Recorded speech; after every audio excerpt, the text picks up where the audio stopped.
Assalamualaikum warahmatullahi wabarakatuh. Selamat pagi anak-anak. Apa kabar? Semoga baik dan sehat selalu.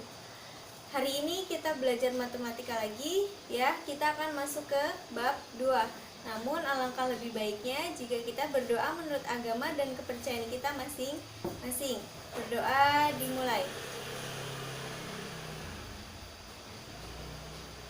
Berdoa selesai. Anak-anakku, jangan lupa kalian menjaga kebersihan dan kesehatannya ya. Kemudian hari ini jangan lupa kalian mengisi absen di matematika wajib ya melalui Google Classroom yang sudah saya sediakan. Jangan sampai ada yang terlambat. Kalian tolong baca instruksinya.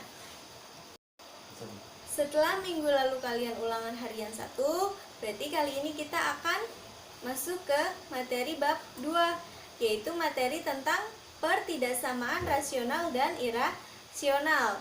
Ya, sebelum masukin materi, saya akan membacakan terlebih dahulu tujuan pembelajaran untuk materi pertidaksamaan rasional dan irasional. Kompetensi dasar 3.2 menjelaskan dan menentukan penyelesaian pertidaksamaan rasional dan irasional satu variabel. Adapun tujuan pembelajarannya, diharapkan peserta didik dapat memahami pertidaksamaan rasional dan irasional. Tujuan pembelajaran yang kedua, peserta didik dapat menentukan penyelesaian pertidaksamaan rasional dan irasional. Kemudian, untuk kompetensi dasar 4.2, menyelesaikan masalah yang berkaitan dengan pertidaksamaan rasional dan irasional satu variabel. Kemudian tujuan pembelajarannya diharapkan peserta didik dapat menyelesaikan pertidaksamaan rasional dan irasional yang berkaitan dengan kehidupan sehari-hari. Materi tentang pertidaksamaan rasional dan irasional itu alangkah lebih baiknya jika kita membahas terlebih dahulu tentang persamaan dan pertidaksamaan kuadrat ya. Untuk yang pertama, tentang persamaan kuadrat. Persamaan kuadrat itu bentuk umumnya adalah ax kuadrat plus bx plus c sama dengan 0. Kalian perhatikan di layarnya. Kemudian di situ dengan a, b, dan c itu adalah merupakan bilangan real atau bilangan nyata ya. Dengan a tidak sama dengan 0. Kemudian yang b, penyelesaian atau akar-akar persamaan kuadrat dapat ditentukan dengan cara yang pertama itu dengan cara memfaktorkan. Kemudian yang kedua dengan cara melengkapkan bentuk kuadrat sempurna. Yang ketiga dengan menggunakan rumus ABC. Di situ rumus ABC adalah X1, 2 yaitu min B plus minus akar B kuadrat min 4AC per 2A. Minggu lalu juga saya pernah membahas ya tentang rumus ABC. Ya, kita masuk ke contoh soal ya. Tadi kan untuk menentukan akar-akar persamaan kuadrat itu ada 3 cara ya. Yang pertama itu dengan cara pemfaktoran, yang kedua itu dengan cara melengkapkan bentuk kuadrat sempurna, dan yang ketiga menggunakan rumus ABC. Kita bahas terlebih dahulu dengan cara memfaktorkan.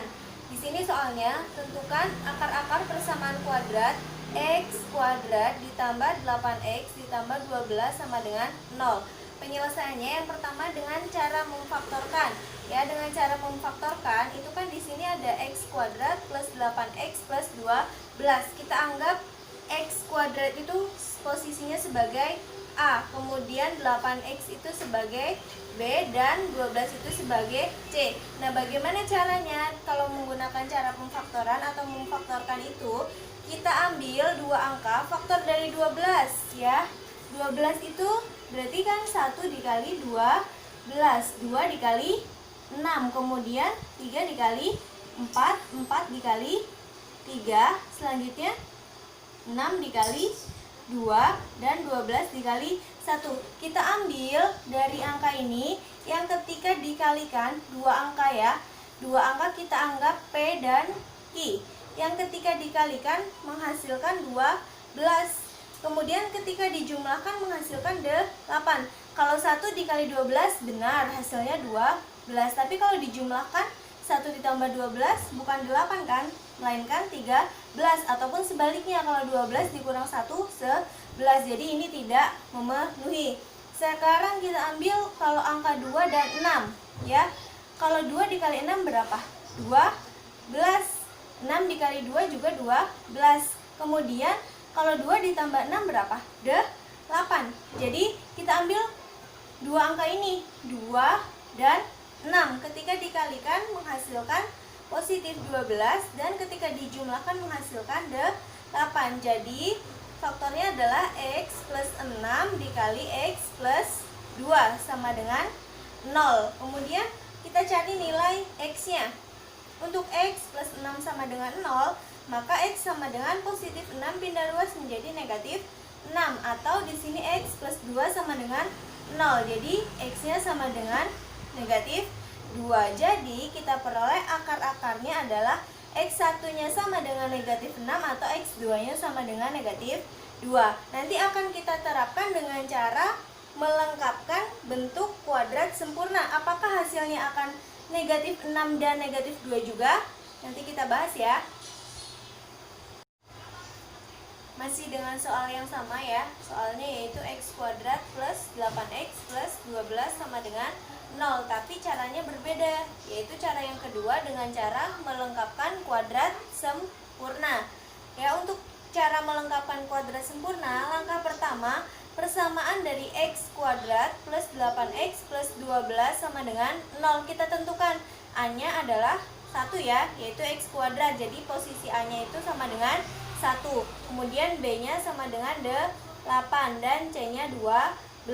Kemudian langkah yang kedua, kurangi kedua ruas dengan nilai C. Nilai C-nya berapa? Nilai C-nya adalah 12. Jadi kedua ruasnya kan di sini ruas yang pertama itu adalah X kuadrat plus 8X plus 12.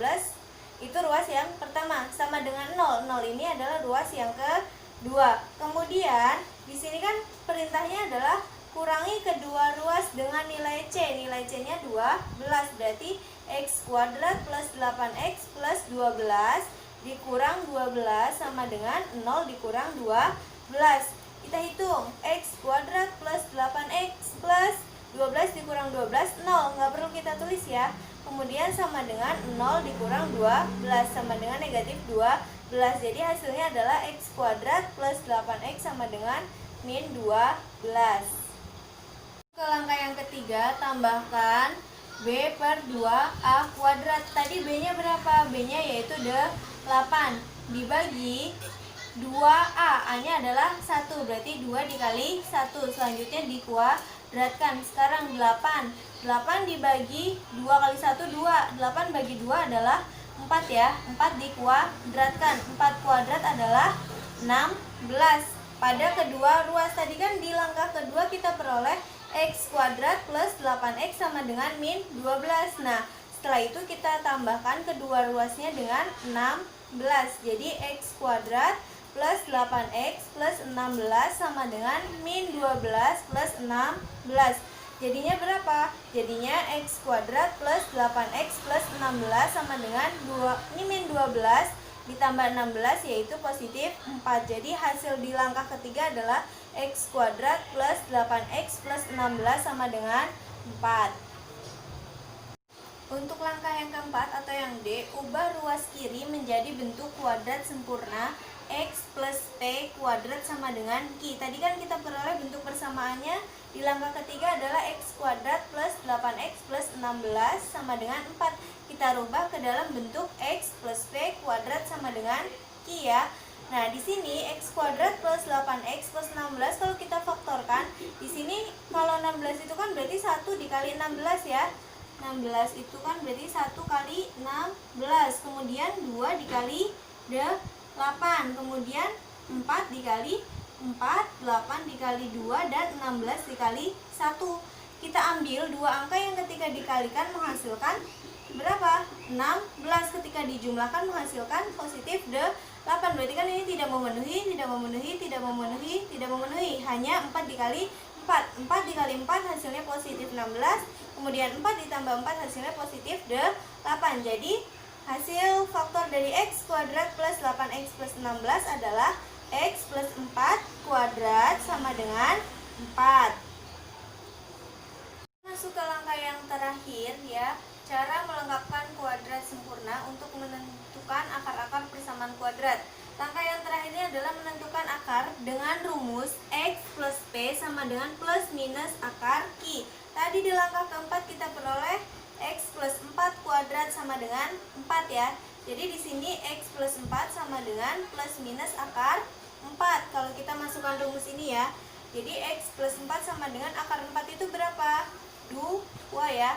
Akar 4 itu hasilnya adalah positif negatif 2.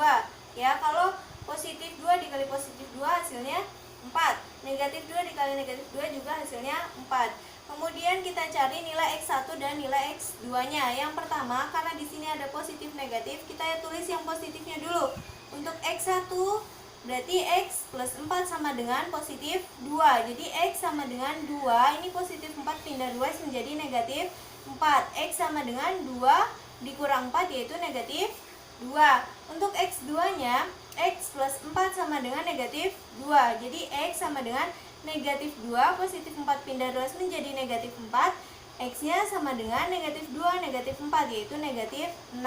Jadi kita peroleh akar-akarnya adalah X sama dengan negatif 6 atau X sama dengan negatif 2. Menggunakan rumus yang pertama yaitu dengan cara memfaktorkan atau memfaktorkan juga hasilnya X sama dengan negatif 6 atau X sama dengan negatif 2. Kemudian melengkapkan kuadrat sempurna pun hasilnya sama. Nanti kita akan menggunakan cara yang ketiga yaitu dengan rumus ABC. Kita masuk ke cara yang ketiga yaitu menggunakan rumus ABC masih dengan soal yang sama yaitu X kuadrat plus 8X plus 12 sama dengan 0 ya. Dari sini kita tentukan A-nya berarti berapa? A-nya 1, B-nya 8, C-nya 12. Rumus ABC, saya pernah ngasih tahu ke kalian tentang rumus ABC. Masih ingat nggak kalian? Nah, di sini saya tuliskan lagi ya. Rumus ABC itu adalah X1,2 sama dengan min B plus minus akar B kuadrat min 4AC per 2A. Dari rumus kita substitusikan, berarti X1,2 sama dengan min B. B-nya berapa? B-nya 8. Berarti min 8 plus minus akar B kuadrat, yaitu 8 kuadrat dikurang 4 ya. 4 dikali A-nya 1 dikali 12 yaitu C-nya dibagi 2 dikali 1 atau 2A. Berarti X1,2 sama dengan min 8 plus minus akar 8 kuadrat yaitu 64. 4 dikali 1, 4 dikali 12 yaitu 48 dibagi 2. X1,2 sama dengan min 8 plus minus akar 64 dikurang 48 yaitu akar 16 dibagi 2. X1,2 sama dengan negatif 8 plus minus akar 16 yaitu 4 ya, dibagi 2. Jadi X1,2 sama dengan di sini min 8 dibagi 2 min 4. 4 dibagi 2 positif 2. Jadi X1,2 nya sama dengan min 4 plus minus 2. Kita cari nilai X1-nya. X1-nya kan berarti min 4 plus 2 dari mana? Kita ambil yang plusnya dulu. Dari plus minus ini kita ambil plusnya dulu. Jadi min 4 plus 2 sama dengan min 2. X2 nya sama dengan min 4 min 2. Min 4 min 2 yaitu min 6. Jadi kita peroleh nilai akar-akar dari persamaan kuadrat X kuadrat plus 8X plus 12 sama dengan 0 adalah X nya sama dengan negatif 6 atau X sama dengan negatif 2. Jadi hasilnya sama ya. Tinggal kalian menentukan dengan cara mana yang paling mudah, apakah memfaktorkan, apakah dengan cara melengkapkan kuadrat sempurna, atau menggunakan rumus A, B, C. Itu 3 cara untuk menentukan akar-akar persamaan kuadrat. Untuk persamaan kuadrat, ya, menentukan persamaan kuadrat dengan 3 cara sudah kita bahas. Berarti kita masuk ke pertidaksamaan kuadratnya. Bentuk umum dari pertidaksamaan kuadrat yang pertama adalah AX kuadrat plus BX plus C kurang dari 0. Yang kedua, AX kuadrat plus BX plus C kurang dari sama dengan 0. Yang ketiga, AX kuadrat plus BX plus C lebih dari 0. Dan yang keempat itu adalah AX kuadrat plus BX plus C lebih dari sama dengan 0. Kalian harus ingat kalau pertidaksamaan itu pasti berkaitan dengan apa saja? Kurang dari sama dengan, lebih dari, dan lebih dari sama dengan. Nah, di sini syaratnya adalah A tidak sama dengan 0 dengan A, B, C itu merupakan bilangan real atau bilangan nyata. Adapun langkah-langkah menyelesaikan pertidaksamaan kuadrat, yaitu yang pertama, mengubah pertidaksamaan kuadrat menjadi bentuk umum, yaitu ruas kanan sama dengan 0. Kemudian yang kedua, menguraikan ruas kiri menjadi faktor-faktor linear. Yang ketiga, menentukan nilai pembuat 0 fungsi. Yang keempat, meletakkan harga-harga 0 pada garis bilangan, lalu menentukan tanda positif dan negatif pada setiap interval ya. Kemudian yang kelima, menentukan penyelesaian pertidaksamaan. Penyelesaian pertidaksamaan diperoleh berdasarkan tanda selang atau interval pada garis bilangan. Ketentuannya, yang A, jika tanda ketidaksamaan lebih dari sama dengan atau lebih dari, penyelesaiannya pada selang atau interval yang bertanda positif. Kemudian yang kedua, jika tanda ketidaksamaan kurang dari sama dengan atau kurang dari, penyelesaiannya pada selang atau interval yang bertanda negatif. Setelah kita membahas persamaan dan pertidaksamaan kuadrat, kita masuk ke materi intinya, yaitu tentang persamaan dan pertidaksamaan rasional ya. Kemudian di dalam persamaan dan pertidaksamaan rasional itu nanti kita akan membahas tentang persamaan rasional, kemudian pertidaksamaan polinomial, dan yang ketiga itu pertidaksamaan rasionalnya. Masuk ke yang pertama tentang persamaan rasional ya, konsep persamaan rasional. Apa itu persamaan rasional? Persamaan rasional adalah persamaan dalam bentuk pecahan yang memuat satu atau lebih variabel pada pembilang atau penyebutnya. Variabel, ingat kan? Variabel itu ada variabel X, Y, ataupun Z. Kemudian yang kedua, penyelesaian persamaan rasional. Misalkan terdapat persamaan rasional AX plus B per C sama dengan D per EX plus F. Nah, X1 merupakan penyelesaian persamaan rasional AX plus B per C sama dengan D per EX plus F jika AX1 plus B per C sama dengan D per EX plus F bernilai benar. Untuk tugas individunya, tentukan akar-akar persamaan kuadrat dari X kuadrat plus 5X plus 6 ya, sama dengan 0. Itu ada sama dengan 0-nya. Menggunakan cara yang pertama itu memfaktorkan, yang kedua melengkapkan kuadrat sempurna, dan yang ketiga menggunakan rumus ABC. Kalian kerjakan di buku tugas kalian, kemudian kalian foto dan kalian kirim ke Google Classroom. Untuk pembahasan tentang persamaan rasional mungkin cukup sekian ya. Nanti kita akan bahas contohnya minggu depan. Kurang lebihnya mohon maaf. Semoga materi hari ini bermanfaat dan bisa dipahami. Terima kasih. Wabillahi taufiq wal hidayah. Wassalamualaikum warahmatullahi wabarakatuh.